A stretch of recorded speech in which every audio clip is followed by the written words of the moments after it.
Hi everyone, I'm Maricho Petrosky and all of our recipes are on our website ad-free at happyfeetsandpaws.com. And today we are going to make steamed rice cake or Puto Maya and Sikwate or hot cocoa. Let's start by putting half a cup of black glutinous rice in a small bowl. Rinse them for 3 to 5 times or until water runs clear. To soften the black glutinous rice grains, soak them in water and let it sit on your counter overnight. The next day, boil 2 to 3 gallons of water over high heat in a deep pot where your steamer can fit properly. Then drain the water from the soaked glutinous rice. Rinse and drain them again until the water is no longer red.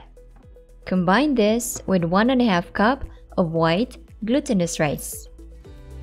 Rinse them again for 3 to 5 times or until water becomes clear. Add 1 to 2 teaspoons of freshly grated ginger root. Using a spatula, mix them well to combine. Now let's go ahead and transfer this into a steamer. Line the steamer with a perforated parchment paper and 2 sheets of banana leaves that's wide enough to cover the bottom. Then slowly transfer the glutinous rice mixture. Cover it and carefully put the steamer on top of the pot with boiling water. While the sticky rice is cooking, let's combine our coconut milk mixture. Pour 1 can of coconut milk, 1/3 cup of brown sugar, and a teaspoon of kosher salt. Give them a good mix until well blended. We will set this aside for later. Undercook the rice for 45 minutes to an hour over high heat.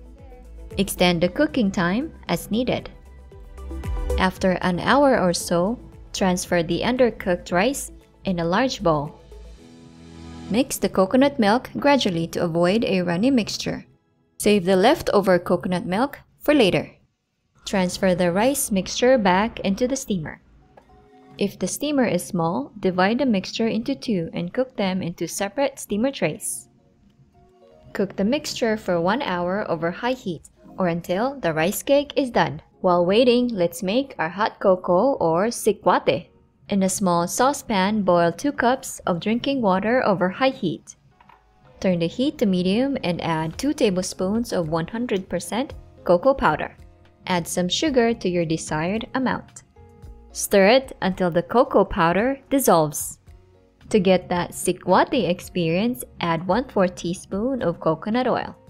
Sikwate is originally made from cocoa molded nibs, but because we don't have any, we substituted with cocoa powder. Back to our steamed rice cake.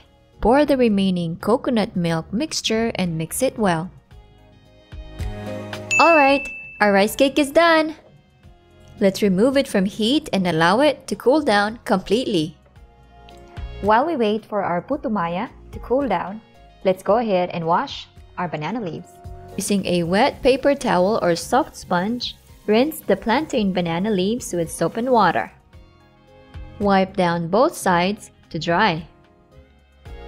To make them pliable to fold, pass them over a low flame with the smooth side down until the entire sheet is welted and glossy. The leaves have a smooth side and the other is pleated. I use the smooth side for wrapping. Make sure to only use plantain banana leaves as they are the strongest and they are also very aromatic. Time to wrap our Puto Maya. To shape a cone, hold the leaf in the palm of your hand. Then carefully fold the thicker end into a half triangle. Fold it 1 more time until a cone shape is formed. Then adjust them to your desired size.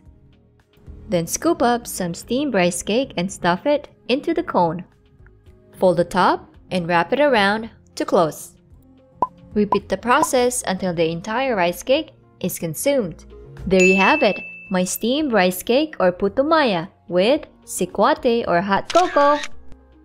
Serve warm for dessert, snack, or even breakfast.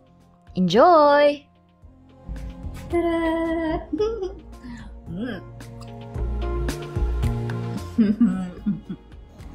Ta-da! Let's eat!